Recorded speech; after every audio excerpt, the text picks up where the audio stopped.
Yes, good evening, board, and good evening, audience at home, and whoever's out there, and those of you that are here. Want to do our last superintendent's report for the 25-26 school year, just highlight some of the things that took place since our last meeting. I want to again thank our Brentwood Historical Society volunteers. They came out to our third graders at Marsh Creek and had those students do an archaeological dig. Really fun for them to be able to do that. I was able to visit Mrs. Person's art class at Edna Hill. This was a new class that she did this year where they actually made miniature room dioramas. It was pretty fun to go out and see the creativity. This is just four. She probably had 40 of them up during open house. So it was really, really fun to see. So congratulations to them. This looks like the same slide that we have every year, but it's a new slide. It is the Bristow Jazz Band receiving all the honors at at Great America. So they were the overall top middle school jazz band.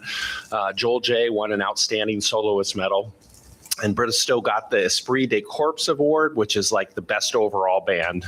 So congratulations to Mr. Morello and Joel and for their continued dominance at that event. This is also the time of the year where we're celebrating our 8th graders as they're leaving the system. So each of our middle school programs has celebration nights where they invite the parents out, and then those students are further honored by standing up at promotion ceremonies, but these are the blue and silver awards that took place at Bristow. We also had a great new grand opening for our brand new kitchen extension at Bristow Middle School. So, one of the things that used to happen at middle school is very few students ate lunch at middle school, but with having universal meals now, it's been a wonderful thing to happen where we have hundreds and hundreds and hundreds of students that are eating breakfast and lunch there every day, and the quality of the meals has gone way up, so more kids are eating, but it creates a big line. And so we were able to use a secondary room and open up a brand new auxiliary kitchen to shorten the line and give students more time to eat and make it a little bit better environment. And that's the least updated kitchen out of the middle schools. So that was fun as well. This is always one of my favorite events. I was able to go to the Special Olympics track and field event at Freedom High School on the 19th, and just such a fun event. And I really appreciate it. It takes so many people to put these on. I appreciate all the effort that goes into it, the teachers and the parents that come out. So great event, great day. Marsh Creek 5th graders, they had their annual state hat parade where they each get assigned a state and have to make a hat representing the specifics of that state. So a fun thing to see. Isaac Montañez Elementary had 2 principals for a day that were out there supporting Lauren Brown and Abby Wheeler in their duties. So excited to see them, and hopefully they'll be applying soon for positions that we have open in a couple years. I want to say a special thank you to Ms. Chapman and Ms. Diaz. This was Pioneers Open House, but they were out there from Adams Middle School.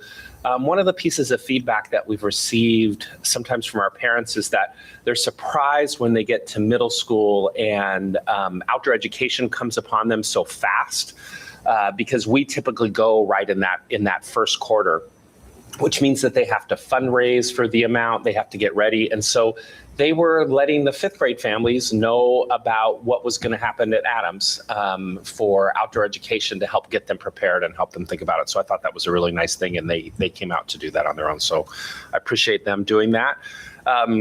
Some open house fun. I told you a little bit about Miss Person's miniature dioramas, but some other great things going on, some musical performances and displays out at Edna Hill for their open house. This is Arvi. She was the winner of the Cray yearbook contest to design the cover. So here she is, I think, getting ready for an autograph session to sell out her books. So congratulations to her. Here's an elementary open house at Pioneer Elementary. It's always really wonderful to go out. I was walking through and just seeing the amount of work that goes into that and putting all that together to really display and show so many of the things that have been accomplished in a year. One of my favorite things in this classroom as I was looking was that they had a book of writing from basically the very first week of school until, just that last week, and just seeing the progress that was made. So fun to have. Another annual end of the year activity is the 4th grade Gold Rush Days out at Cray Elementary. We get to experience all sort of Gold Rush fun out there, including the Sarsaparilla bar that's there, a saloon. Mrs. Shanika Dearman's class out at Bristow, they made pizza box solar ovens and made s'mores in them. So that was a fun day to see them doing that. Ron Nunn talent shows, lots of end of the year talent being showcased for students. And so thanks to all the teachers for helping to organize that. And then one of the traditions that's really grown in the last several years is our elementary schools adding a senior clap out. So this is an opportunity for the high school seniors that are graduating to come back to an organized event at their elementary school where they get a chance to go back and take pictures with their kindergarten teacher, even though they're graduating high school. And they do a little march through. It's a really nice event. So this was one at Loma Vista. There was at multiple schools. This is at Cray. You can see all the kids that showed up out there. It's a pretty highly organized thing, Marsh Creek. So really fun events. And then Harvest Grove, their end of the year party, they had an end of the year bowling party trying to build community, bring those families together. So lots of fun for them. And then want to say a special thank you to Brandon Gruber, a former student here who presents Never Give Up Awards every year. So these were the winners at Marsh Creek Elementary. He presents the awards at every school.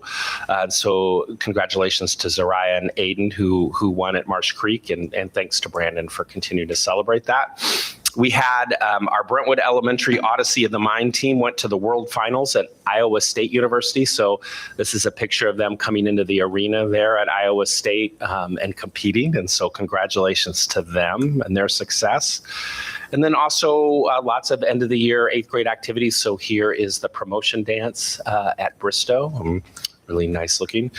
This is Mr. Casey paying off his agreement that if students read enough, they could tape him to the ball wall.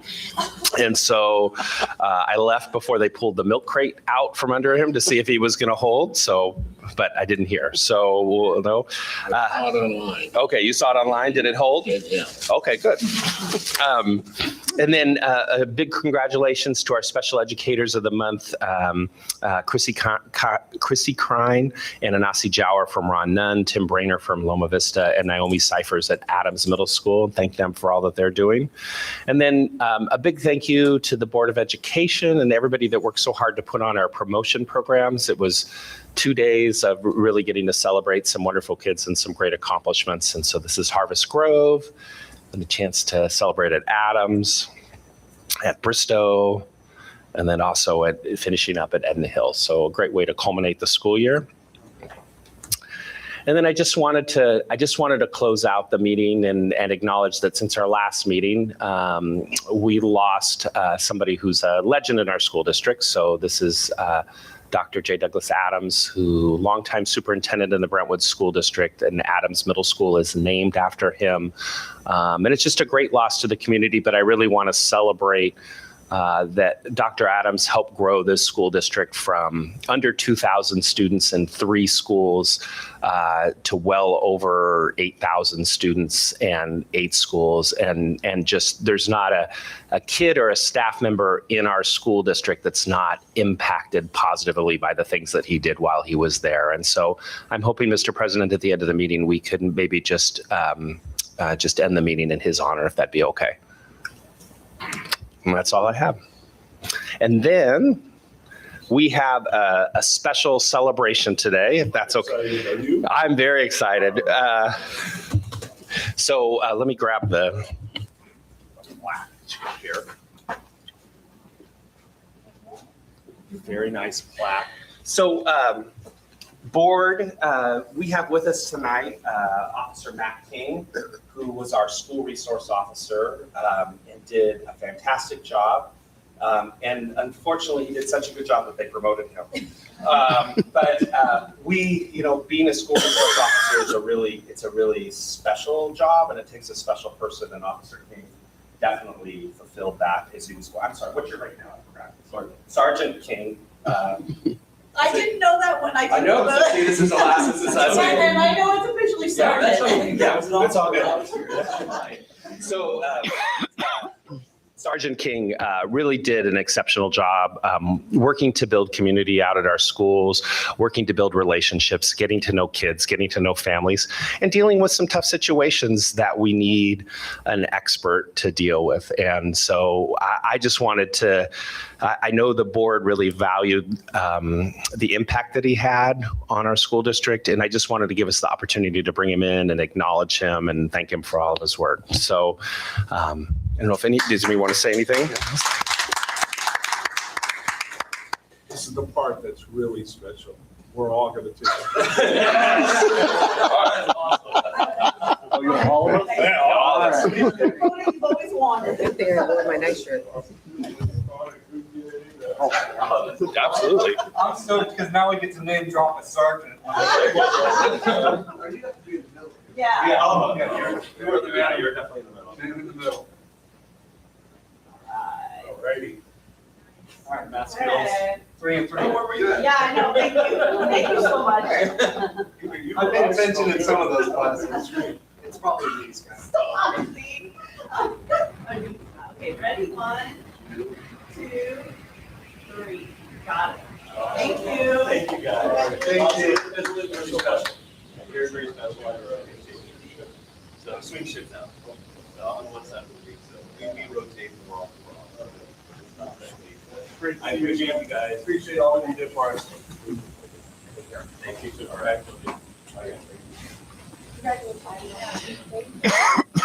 Don't forget to M&M. Way better than the cupcake, let me tell you. And that's the end of my report. Any public comment? Motion. Move that we open public comment. Second. Moved and second. All those in favor? Aye. Opposed? 5-0. Move that we close public comment. Second. We have a motion and a second to close public comment. All those in favor? Aye. Opposed? 5-0. Moving on. Consent items. Does anybody want anything pulled? Nope. With that being said, I'll take a motion in a second. I move to approve items 8.0 through 8.9. I'll second. I have a motion and a second. All those in favor? Aye. Aye. Opposed? 5-0. Thank you. Hearings and appeal. We're going to open the public hearing in regards to the district proposed 2026-27 budget. You need it. That we There you towards the Brentwood district proposed budget of 26-27. go. Second. All those in favor? Aye.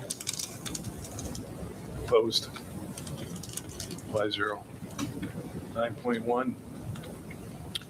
Move that we open public hearing, the Brentwood Union School District proposed 26-27 LCAP plan. Second, and I have a motion and second. All those in favor? Aye. 9.2. Steve, any? Move that we open public hearing, proposed adoption of, man, I cannot even read this. Encuentros. Encuentros, published by Vista Higher Learning as a middle school Spanish instructional materials program. I'll second. I have a motion and a second. And all those in favor? Aye. Opposed? 5-0. There was no presentation out of closed section, out of closed session. 10.1, the presentation on the preliminary district budget. Diane, take it away. Thank you. Good evening. Yes, tonight is, we're presenting for information only the 26-27 budget, which will start July 1st of this year with the new school year and new fiscal year. This is something we do every year. I know we're familiar with the annual budget calendar, and here we are at the beginning of the new budget cycle. So I wanted to just talk about something we've shared in the past, but the Brentwood Union School District is not only the lowest funded in the region, it's also one of the lowest funded in the state. And these are updated numbers that are from 2024-25 about student funding for district. And if you can see the bottom line in the graph, it's sort of a pink magenta color, that's Brentwood. And it's showing that we were funded at $15,416 per student. And if you take a look at the top, Pittsburgh and Antioch are a lot higher than us. So Antioch Unified is at $21,751 per student. And if our district was funded at that same amount, that would be almost $60 million more in just LCFF revenue. So as we know, everybody's funded different, but it really does make a dramatic effect on how we can fund our programs and educate our students.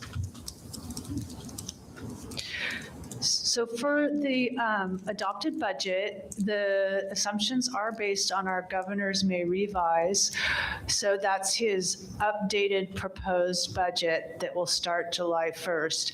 Now, it's still not law and it can change.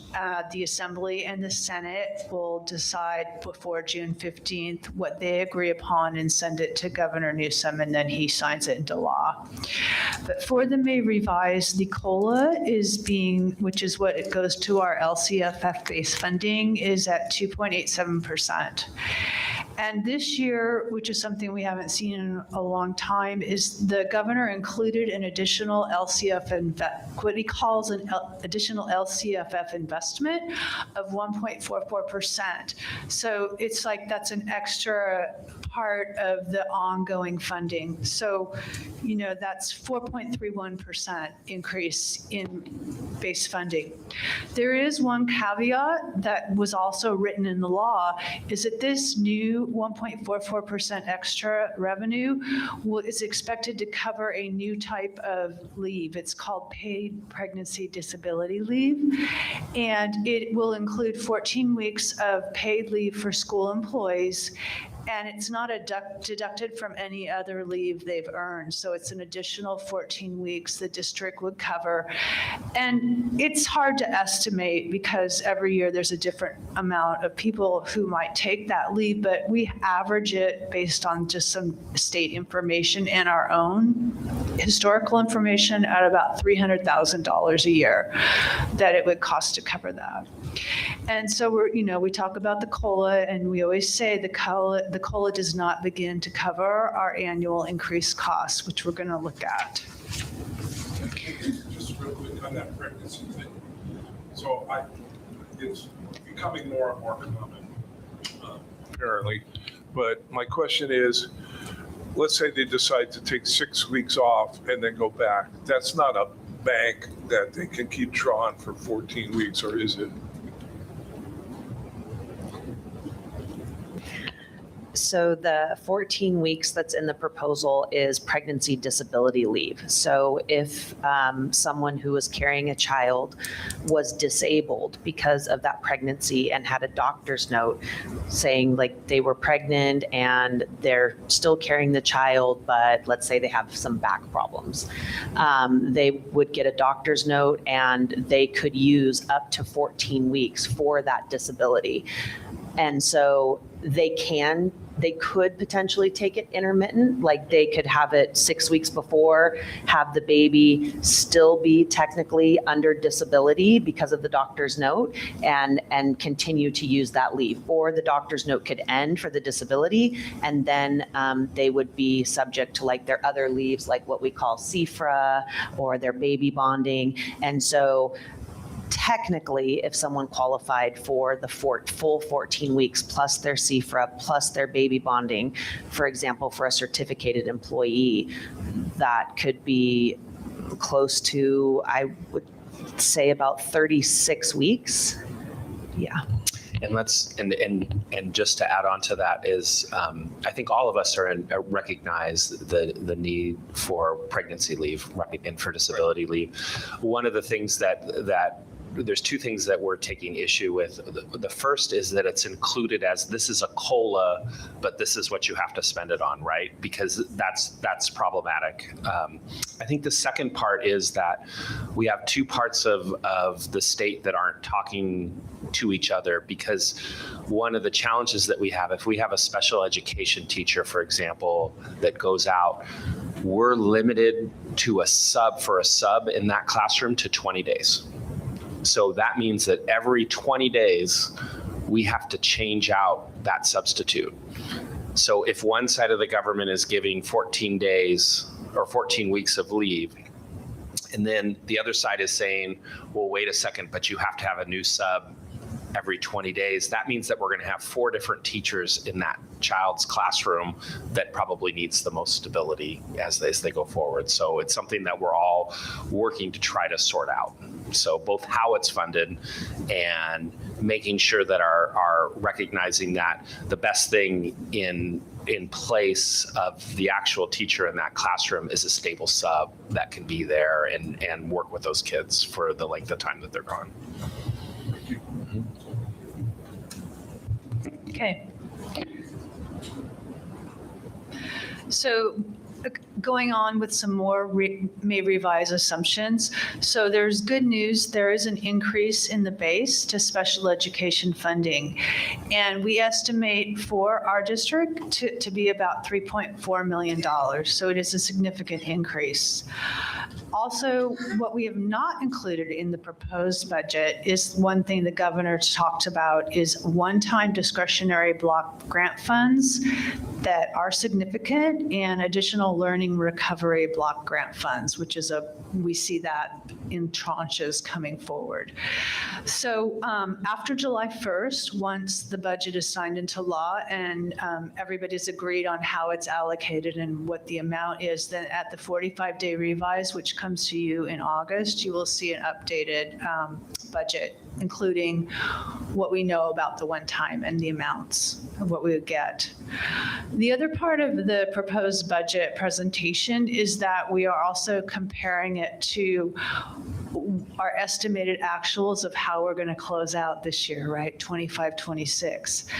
And so, we work really hard to get, the best budget numbers we can and be very careful and monitoring. And so I think there's some good news in that there is very little variance between when I came at second interim and we looked at the second interim budget, and then when we look at estimated actuals, the unrestricted ending fund balance, which is our reserve, there's only a difference, and it's actually lower, of $194,000 out of over $150 million budget.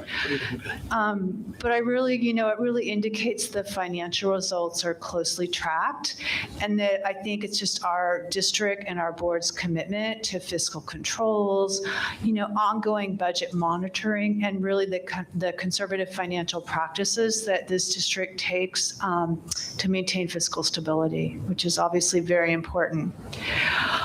In the proposed budget, we do not have included this year's 25-26 or the next year's negotiated salary increases. So those are not part of when you look at the multi-year projections. Enrollment is lower. I'm going to talk about that in a minute as to what we projected. So we looked at enrollment projections at second interim, and we know they were softening. But based on what we have today with enrollment, starting for 26-27, and then sort of our historical growth over the summers, we are now projecting to just start to have our seabeds at 9,900. And at second interim, we were saying 10,212. So we've dropped in our projections another 312. And that over the next 2 years would be a reduction in revenue of $8 million. That is not to say we are not prepared. We are very prepared to take every student who wants to come here.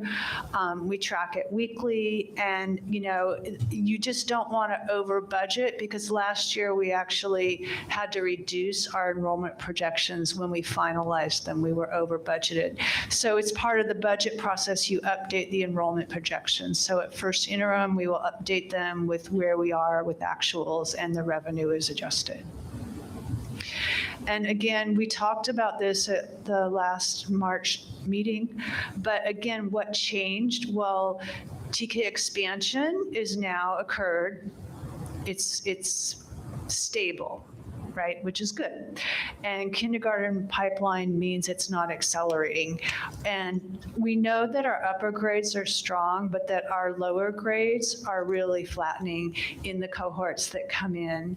You know, we still have positive housing assumptions, but they don't offset the sort of stabilization and slight lowering of enrollment. But like I said, the district is very involved, not just, we talk about attendance a lot because that's, you know, that's how we get our funding, but also with enrollment, student services, they track it daily, we track it weekly, we meet weekly and talk about enrollment and staffing, and it will be updated. This is the other sort of key major important point in our revenues is we always talk about our average daily attendance, because although enrollment is one number, we only get our average daily attendance, which is the number of students that sit in our classroom each day and when they take roll. And that is throughout the school year. So we're estimated right now at 95.19%. We certainly hope it goes up. But I wanted to share, we've seen this chart before. But if you look back, again, we always talk about pre-COVID, we were over 97%, 97.24% ADA. And so say now we're at 95%. Well, 1% is about 1.2 million. So that's like $2.4 million more if we were tracking back what we were. Now, again, we know there's many, many reasons that those challenges are statewide. The other thing is we did go up in 25-26. So we were at 95.51%.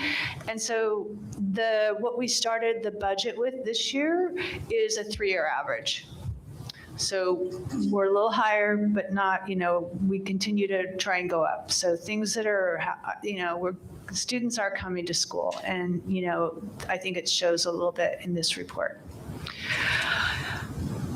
So it's the special education contribution, which is the number that yearly our district and every district does to really fund special education, because as we know, the federal funding is very low and the state funding is very low. However, this year in the May revise, the governor, as I said, did a significant increase in base funding.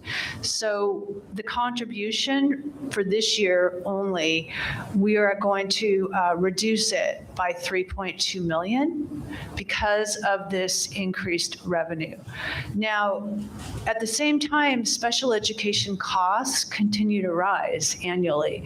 Besides, turning the page of salary and benefits, we have more students coming, more special needs, more, students come at a MPS school. I mean, we continue to increase how many students we serve and the types of programs. So we're going to dip for 1 year, which is very good because we don't need to take that out of the general fund to fund special ed contribution. And then over the course of the 2 out years and beyond, we will go back up, but at a rate, again, about 2 million annually. But it does make a significant difference in where we are. So,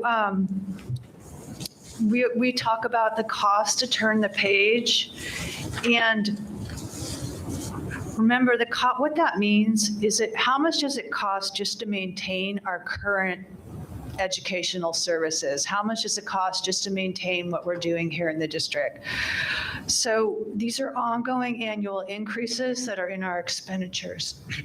So if you take a look for this year, if you're comparing 25, 26 to this upcoming year, there is no increased cost in the special education contribution, which is a one-year real bonus for us. And then really, it's almost all, I mean, it's staffing, it's employee salaries and benefits that out of the 5 million increase this year, 4.2 million is really step and column, which is annually. It's increased sub costs, CalSTRS, employee pension rates, and health and welfare. But these are the standard, and they continue to rise every year. And so when you say that, COLA doesn't cover the costs of ongoing expenditures, that's why. Did you want to add something, Dana? No. Oh. Okay. So the second half of the presentation is not the presentation, it's additional fiscal data that does comparisons. So what we did is we're sort of sharing the key factors of what changed from this year's budget at estimated actuals to next year. So as we said, if you look under the unrestricted revenue, that's our LCFF, we expect it to go up by about $6.3 million. So that is very good news. But you want to celebrate the good news, but I just showed you a slide where it's going up 5 million in just, the basic increased cost. So that's, it's just good to pay attention to both those things, but we are getting significant base funding revenue. The other things you would notice in the details of the new year budget is that the unrestricted, what we call the other state revenue, it goes down by 2.3 million because of one-time block grant money that is no longer coming in, and some literacy screening. And then the restricted revenue, all other local, 3.4 million, that is a special ed money. And it comes as an all other local because it comes through our local SELPA. It's just, a category where it sits in. And then in expenditures, the main things that have gone up, as you can see in employee benefits, went up by $1 million. CalSTRS, CalPERS, some vacant positions that were added back. And the other I wanted to show, though, that did go up was our services and operating expenditures. But if you break it down, you can see that, utilities went up like almost $240,000, insurance $159,000, and then the other reason it went up so much is because the one-time money we got was $2.99 million. So when you write a budget or when you get one-time money, so say if we got $3 million this year, it will show at first interim an increase of $3 million in revenue and an increase in expenditures to match, because you have to put them both in at once. So in this new budget, we're going to have a reduction in revenue and actually an increase in expenditures, but that's why that's sitting there. The other main ones, again, are really employee benefits on the restricted side, but 1.2 million of that is CalSTRS on behalf, which is a requirement. It comes in as revenue and it goes out as expenditure, and the state sets the amount, but it sits in that budget.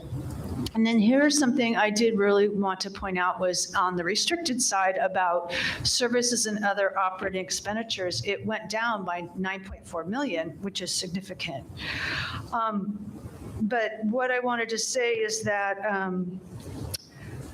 2.99, so 3 million of that is the one time, because we were able to spend more money last year than we had this year. So it went down by 3 million. And then ELOP was 1 million. It went down because our budget's gone down. We're using it more.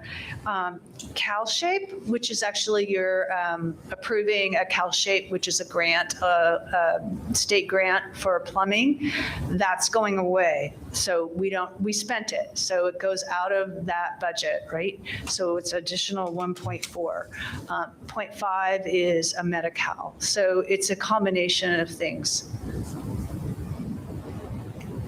So we take a look, so then we go on to, okay, well, where are we? So starting for 26, 27, on July 1st, we have our combined revenues and expenditures.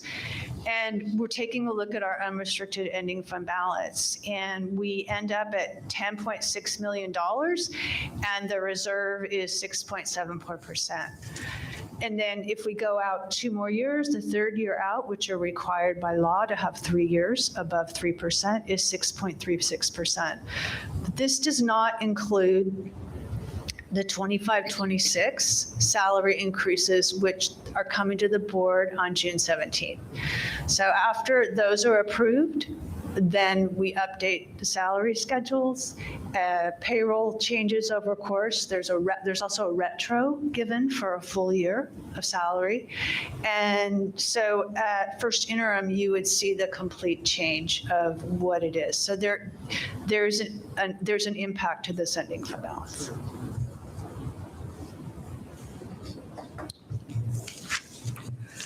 So again, just the outlook is, we're gonna add in the 25-26 negotiated salary increases after the budget's approved. It also, though, does not include, we're going to start bargaining again for 26-27 salaries. Those are not in the budget. On the other hand, the good news is at second interim, we were saying we need to use Fund 17, $739,000 to help, bridge the gap. And that's not in this new budget. We also had at second interim a fiscal solvency reduction for 27-28 in order to meet the 3%. And that is no longer in the projection. So those are both, very positive. What's not included in the budget, which is coming on June 17th, is also what we call the 26-27 Tier 2 budget reductions, which are coming to the board of $2.3 million. As a result of the negotiated salary increases, we already had we had to have a plan in place as to how we balance our budget. And our other funds you're very familiar with, they all have positive ending fund balances. So really next steps, we don't have negotiated salaries done for this year or next year. We do anticipate we're going to be able to reduce the contribution this year for special education, but then we anticipate ongoing growth of over 2 million. We're closely monitoring enrollment in ADA because that's all about our revenue. The governor's budget does have significant one-time funds, and we will know more very soon, by July. You'll see that at the May revise, and the proposed budget will come back to you for action on June 17th. And that's my presentation. What's the student activity fund used for? Great question. So it's the associated student body funds. Student body funds. So how we have associated student body, ASB, mostly it's really for the middle schools, although all elementaries have them. So they run their own activities. They're allowed to run their own activities with their own budget. And there's a whole set of rules and criteria that are state set. So it actually used to be in Fund 01, but it has nothing, it doesn't affect our revenue. It's not coming from us. So it's now called Fund 08. So any school fundraiser that's not like a parents club fundraiser typically goes through student body funds. So is it normal to have like almost $900,000? It's not unusual when you think about it. It's actually pretty low. Like if you were in a high school district, it's a huge amount. So it goes through. Did you want to add something else? Just remember that's 12 schools. Yeah. So yeah, I mean. Yeah. It could be band programs, right? It could be sports teams. It could be all kinds of stuff that gets So in it's there. not class trips or things like that? Or? Not usually, no. No. Sometimes they use it. It depends on each school can do it differently. A lot of times, like the picture money will go in there that they can use and other fundraisers if they're not using their parents club. But not for these like the robots where they go off. to Idaho over? Oh, for Odyssey of the Mind? Iowa. Probably not. It's possible that a school would consider doing that because it would be spent on students, but usually you want something that's going to have an impact on the larger student population than just a few kids from the school. Thank you. It's carefully monitored too. It's very carefully monitored. It's the place in school business where there's the most fraud that happens because there's so many hands that touch it. Yeah. Yeah. So like if you're do fundraising and it goes in, it could be used by those people that are, the Odyssey of the Mind. If the fundraising goes into that fund, Right. then the expenditures go out of that They fund. could do it that way. Did we do it that way with Odyssey of the Mind? A lot of times they'll do it through the I parents' actually fund. remember that purchase order, and, Yeah. but I have to look. I don't remember who, Yeah. I actually, without saying for sure, I think it was one of the, it might have been parent funded. It was like it was a donation fund, but I don't think it was ASB. I can actually let you know. No, But just to also, like Scott, that was a really good question though, is ASB is highly monitored. It's part of our auditing process. We're still responsible as a district for that money. It's just that it's Fund 8. But Dana's right. It's like the most highly monitored, almost criteria, and our staff is trained on it. Actually, the vice principals can go to training from PICMAT. I mean, it's very standardized. We also have Kelly from the Fiscal Services Office, Kelly Clement, and she works with all the ASB secretaries. Like she goes out twice a year at least to meet with them and talk about their budgets because we get monitored. And while I want to say one more thing, Yeah. I really want to thank Janelle Largent, our Director of Fiscal Services, because you see this presentation, and this work started April 1st, and it is hours and hours, and it's the biggest push for really her as the Director of Fiscal and all her staff. So thank you. Yeah, I was actually going to say that too. Janelle's done a fantastic job, and thank you, Diane. That was a great presentation. I think one of the things I want to just point out is that, $150 million and to be off by $200,000 is like 0.13%. So that's a pretty remarkable job in getting to that number. And so we really appreciate the work that both of you do behind the scenes to make sure that happens. So thank you. Definitely. Thank you. All righty. Any other questions? We're at 10.2, presentation of the LCAP plan. Is that Michael?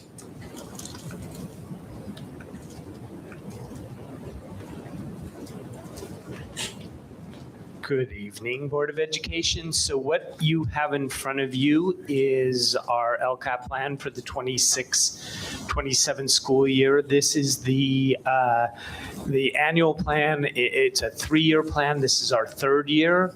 So next spring, we'll be writing a new plan for the LCAP, but this includes the budget overview for parents, the full plan, local indicators and how we're doing on those, and then our current federal addendum, which covers the gap between state and federal requirements.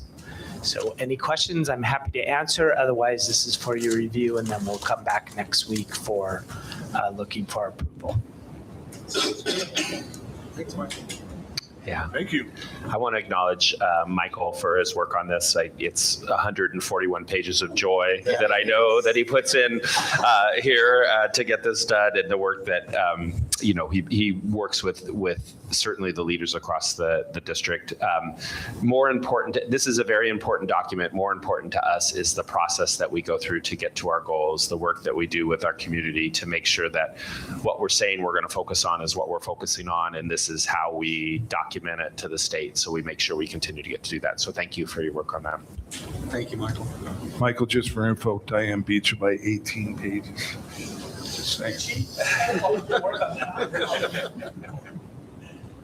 All righty. These are all action items. We're at 10.3, approval of MOU for the Brentwood Teachers Association President's release for the 26-27 school year.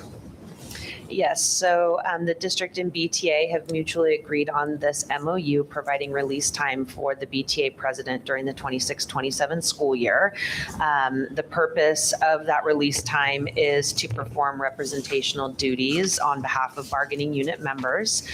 The attached MOU outlines the percentage of release time, terms of the release, any applicable cost sharing between the district and BTA and also CTA. Because the president does have a partial grant for extra release time through CTA.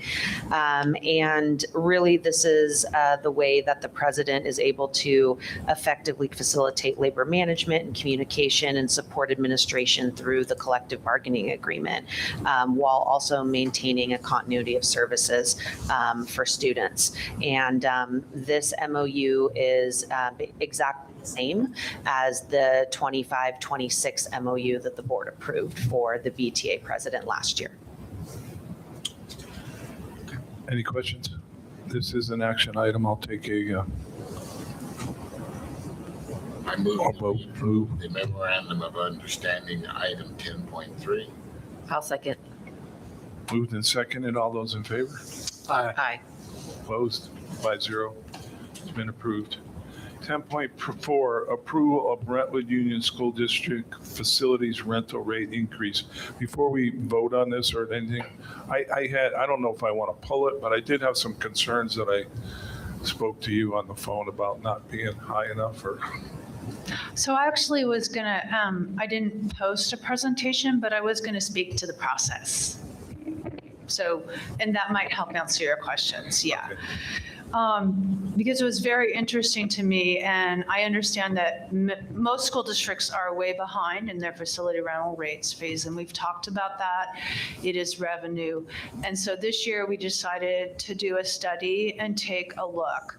So we follow, it's the Civic Center Act. So our rates were from 2008. That's 18 years. They had not been increased. And so we did a study, and actually M&O Secretary Katie Montgomery did a real deep dive into that, because M&O runs Facilitron, who does our facility use agreement. And so we looked at the act, which talks about there's two ways we can charge. One is direct costs, which are all the actual costs. So for all nonprofit and youth groups, we can charge up to the actual cost of the district, which can include utilities,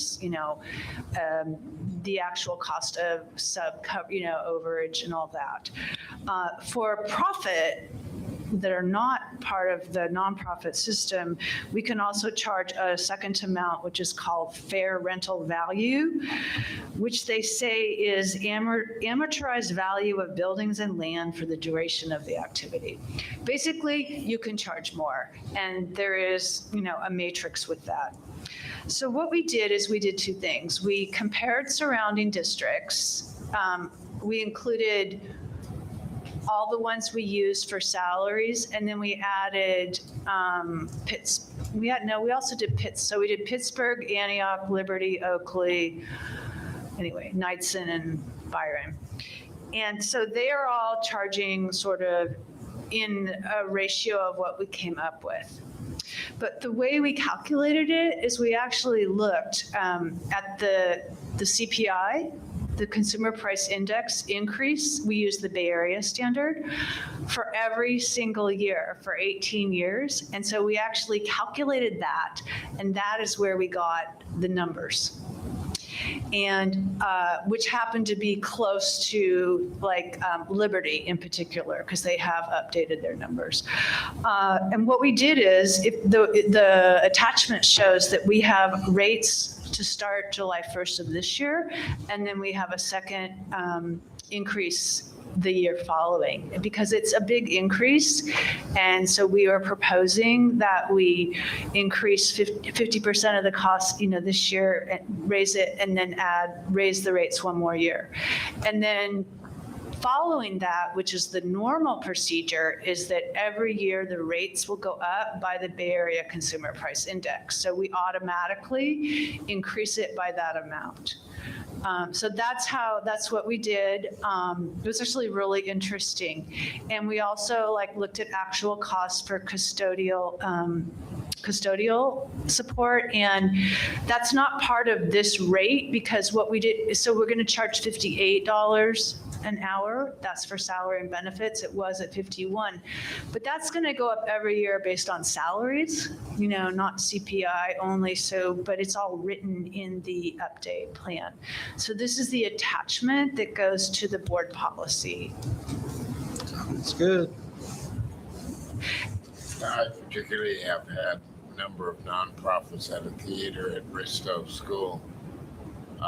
People coming to me and saying, wow, we can't afford this. Is there can you do anything? And so I understand. Also, I'm in real estate, so I do understand rentals too.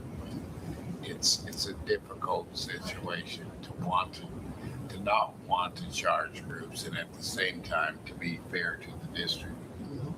So. And again, I don't have a problem with nonprofits and that stuff. It's just the commercial ones. I just, Yes. Yeah. Was there anyone in they're the ones that particular? make the Was there anyone in particular, any venue in particular that you were concerned about the cost? No, not necessarily. It's Okay, just overall. Just the amount of time is Yeah. what concerned me, Yeah. I mean, it's like, really? Yeah. Probably went up 300% since the last time, Yeah. Yeah. I think one of the challenges always for us, right, is that we can't charge more than it cost us because we're supposed to break even with it. But it's important that but in the nonprofit world, we do get a ton of pressure from people, and it's more expensive than people want it to be when they hold theater shows and things like that. And that's really challenging as well.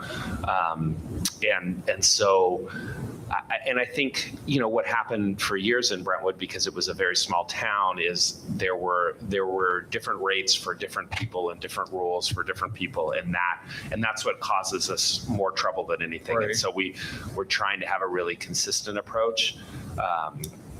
But I appreciate the question. And I think that, one of the things that maybe we can do is put it in our notes to come back next year at this time and check on the rates and give an update of how many groups came in, just a little Right. overview of what that is. Would that be okay? Yeah, I don't want it to lose revenue, but in the same token, Yeah. it's just, Yeah. to me, it's kind of a steal. Yeah. Yeah. And we get used a lot. So, I mean, use a facility with a kitchen, $150 an hour or something. That's pretty cheap. Okay. I'll take a motion in a second. I move we approve item 10.4, the approval of the school district facility rental rate Second. increase. Motion and a second. All those in favor? Aye. Opposed? The rates have been approved. 10.5, approval of resolution 2026-19. I was asking John to come up, but, so this is John, you explain it very clearly and succinctly. So I'm going to ask him to explain the resolution. Yeah, I don't want to go overly detailed, but you can ask questions. But we're trying to fix the foundations at Mary Casey Black. So we've had design professionals working on the project for about a year and a half now. Came up with the proposed concept that we took to DSA. In the meantime, we were trying to be ready to do the project as fast as possible. We put it out for bid a year ago, and several contractors walked it. We only got one bid. So we took that design to DSA, and they would not concur with the design professionals after going around and around for like 6 months. And they were to a point where they were actually asking us to do more work that would basically be throwing money away because it would have zero benefit from that standpoint. So we came up with the concept that differentiated from what they wanted us to do that actually lowered the cost. So we took their advice and minimized our design and came up with a better solution that saved us about $500,000. So now we're at a point where we had a bid, we dramatically changed the scope, and we're getting this big credit back. But in order to execute that contract, legal wanted this resolution done to show how we went from the original bid to this negotiated proposal to fix the foundations. Okay. And so basically what we're approving is not going to bid again because it would cost more to do that, and we'd end up with the same contractor. And we only had the one bid anyway, and the contractor's been very good. This is their expertise to do this kind of system. Okay. So, and we did a trial before we went to design. We did a prototype to do it because we're basically doing the whole repair from underneath the building. You know, some of the other concepts were like tearing out the floors and doing this massive destruction and then having to put it all back. So we've come up with a system where they can actually go underneath the crawl space, put these pipe jacks in, raise up the building, and then shim the foundations back up to the structure. And we're going to leave the jacking system in. We don't think we'll ever need it, but if there's an issue where one settles a little bit more, we have the jacking system. We'll go and jack it back up. I like that. Okay. I want to thank John too. I had a chance to talk with him about this because of concerns with Adobe and Adobe expanding and shrinking and expanding and the original issues that was created to that. And he explained this ability to jack it up and save money, and I appreciate that. It's been a goal to achieve something that's actually doable. You know, a lot of people can drop stuff that you physically can't do without, you know, spending a ton of money in destruction. It's been a constant struggle. Actually, today, the design team was back at DSA. We believe they're actually going to approve the project tomorrow. Okay. So with the resolution, we're going to go immediately, if it passes, go immediately to contract and might have somebody out within a week, 2 weeks actually working. Awesome. These, would this be a Measure B thing? Yeah. Go ahead, somebody. So we're not using Measure B funds, but we're using, so because of the modernization money we get back when we use Measure B funds, March of 2025, we got 3.5 million. It's sitting in Fund 35, which is where it goes when the state gives you money for that. So due to spending money, but we put that aside specifically for this project. Got it. Very good. This is an action item. Move that we approve item 10.5, resolution number 2026-19. I second it. We have a motion and a second. All those in favor? Aye. Aye. Opposed, 5-0. Thank you. Thank you, very much John. For your work and everything. 10.6 is another action item. Yes. It's 2026-20. Yeah, so the next couple are just standard. We have one specifying an election order, that's 10.6 for the November election for board members, and then 10.7 is a required presentation of total board compensation, and those are both action items for you. Thank you. Have a motion and a second. I'll move we approve item 10.6, the approval of resolution 2026-20. Second. I have a motion and a second. All those in favor? Aye. Opposed, 5-0. I apologize, the next one's just an information item, it's not an action item. I'm sorry. The next one's just an information item, it's not an action item. Okay, so 10.7, presentation of total bond compensation. The Board. compensation. Oh, Paychecks. I got it. And then 10.8, first reading of board policy administration regulations. And then it covers 3 board policies. Yeah. First readings. Just first readings, these are changes in rules and law, and Nicole's done a great job of putting a little summary there for you, but happy to answer any questions. Otherwise, those will come back. And that'll come back next week, right? Yes. All right. Any future agenda items or board comment before we close this thing out? Want to thank everybody. Appreciate it.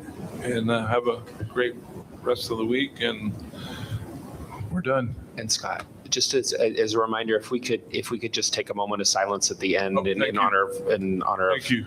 Dr. Adams. Can I do just one comment? Sure. I just want to say I appreciate both the presentations today, the main presentations today are, the result of a whole bunch of work, and integrated into the whole, the involvement of community, board, everybody.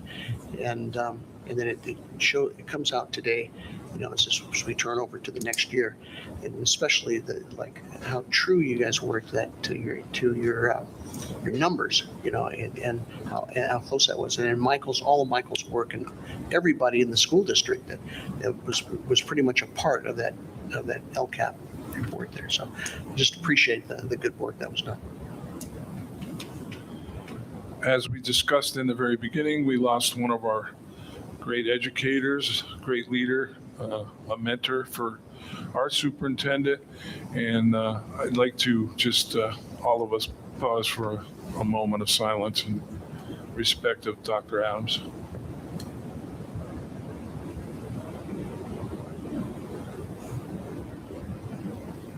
Again, thank you, board, and we'll see you next week. All righty. So next week.